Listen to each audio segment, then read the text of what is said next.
right, Jessica. Well, thank you once again for taking the time and effort to tell your story. And your photographs and your story was so compelling. I really wanted to get you on video to tell your story. Could you tell us how you first came to this program?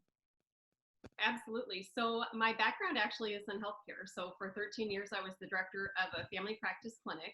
I've got several physicians in my family, so I felt like I had a very, I don't know if good's the right word, but I had knowledge about what traditional notions of healthcare included and traditional diet recommendations.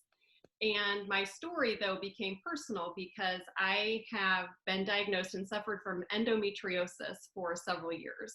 So I lead a busy lifestyle. I've got a young son. My husband and I are very active. And I was given this diagnosis that would hit me at really inconvenient times. And my physician at the time suggested that there was no cure for this, but that if I underwent surgery every year, then that would help reduce symptoms or potentially lessen the chance that, I would grow these large cysts at inconvenient times.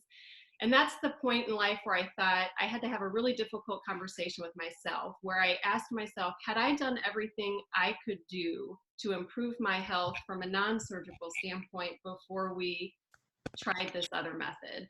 And the answer to that was no. I was eating high wheat, high carb, high fat diet, lots of sugar.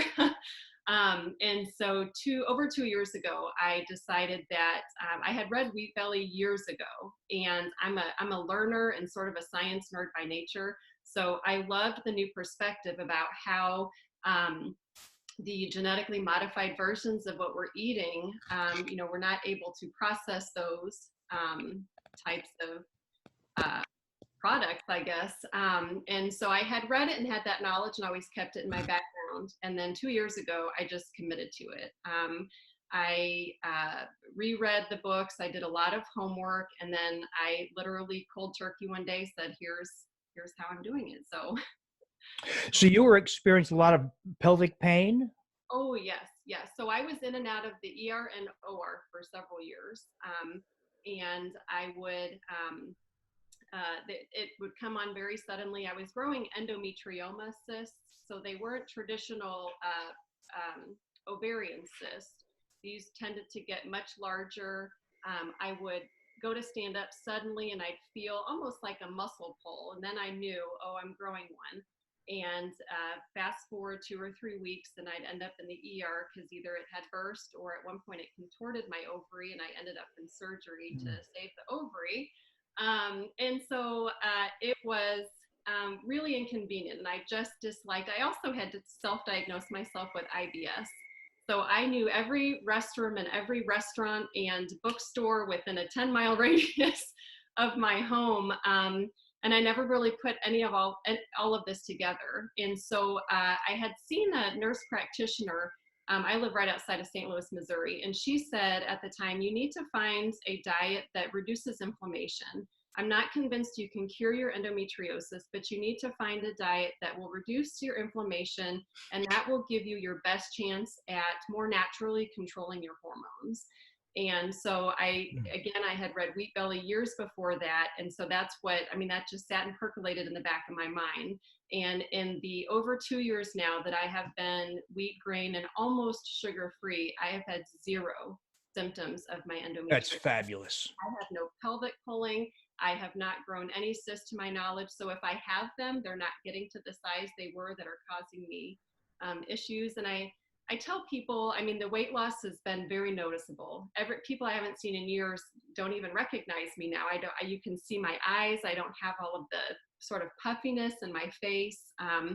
And I feel bad telling them I didn't do it to lose weight. I'm glad I lost weight, but I had a really significant health issue that it sort of became, I wanted to prove to people, that what I had read and the research out there is legitimate. These are not people on the fringe. And as someone who used to live that traditional healthcare model daily, I felt like maybe I was a good person to sort of test this hypothesis. Let's do it and see if it works. But to be honest, I would say probably the first 3 or 4 months, I didn't share with people exactly what I was doing, because so many people in my life accept the traditional notions of healthcare.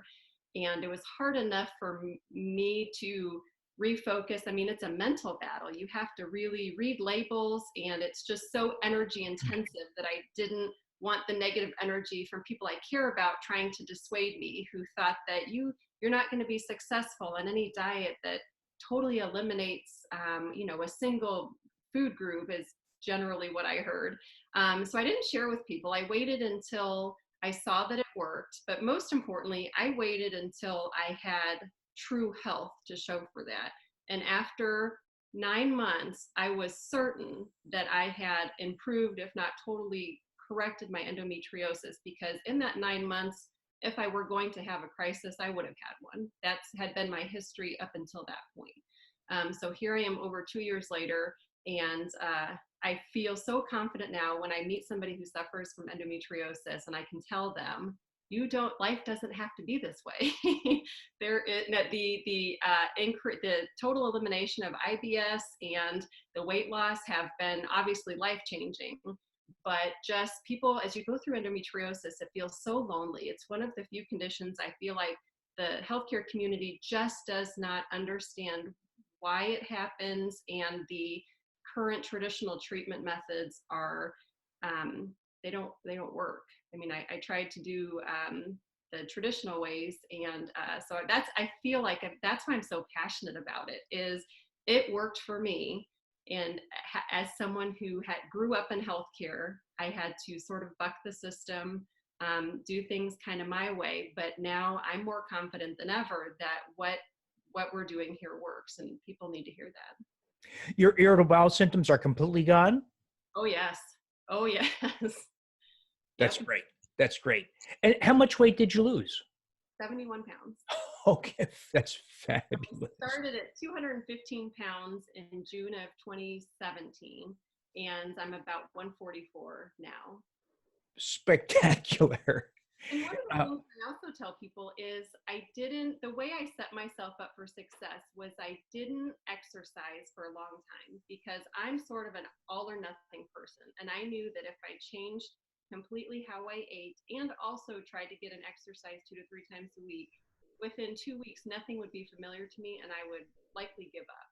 So I don't know if that was the right way to approach it, but I knew that that's sort of my personality. And so I share with people that I didn't exercise for, I think it was like 9 months about.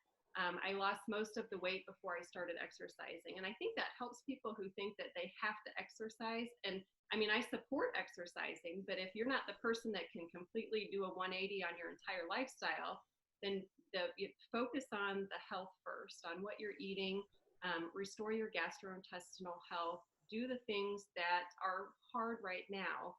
Because I tell you what, it's easier to exercise at 144 pounds than it was at 215. So I think the thing that's most interesting to me, and I don't know the science behind why this is, but my experience was when I lost weight previously through calorie deficit, within 3 months of losing 15 to 20 pounds, I had probably the most significant endometriosis crisis I had ever had. Very interesting. And my thought at the time was, I think I lost all this fat, and fat stores estrogen. So I wonder if I flooded my body with unopposed estrogen, for lack of a better term. I was known to have a progesterone deficiency. This time I was scared to death. I thought, I am literally targeting fat loss by not eating as many wheats and carbs and sugar. So I was sort of holding my breath, and I was prepared for a huge crisis. It never came. And I just thought that was so interesting. As soon as I cut out the grains and the wheat and most of the sugar, even though I was clearly losing fat, I think my hormones were so much more balanced with that approach than when I just took the strict calorie deficit approach. Have you had any impact on the people in healthcare in your family? Yeah, so my dad, who's a retired family physician, he also had red wheat belly several years ago after he retired. And he and my mom both are now living the wheat-free lifestyle. He's lost, oh gosh, probably 40 pounds. And he's one of those guys you didn't think he had 40 pounds to lose. I wouldn't say the active healthcare community has, I'm not sure if they've embraced what I do. I mean, I'm still friends with everybody that I worked with when I was in healthcare, and they've seen all of this.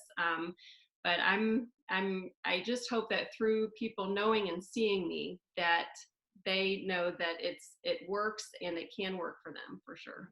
Once I really do appreciate you taking the time and effort and sharing the details of your story, including some private issues. But what I love is that you had a success with endometriosis. That's an area that I have also seen many ladies get rid of endometriosis, even after numerous exploratory laparotomies, and laparoscopies, etc. And then within weeks, they've obtained relief. So once again, thank you very much, Jessica. I appreciate you taking the time to do this.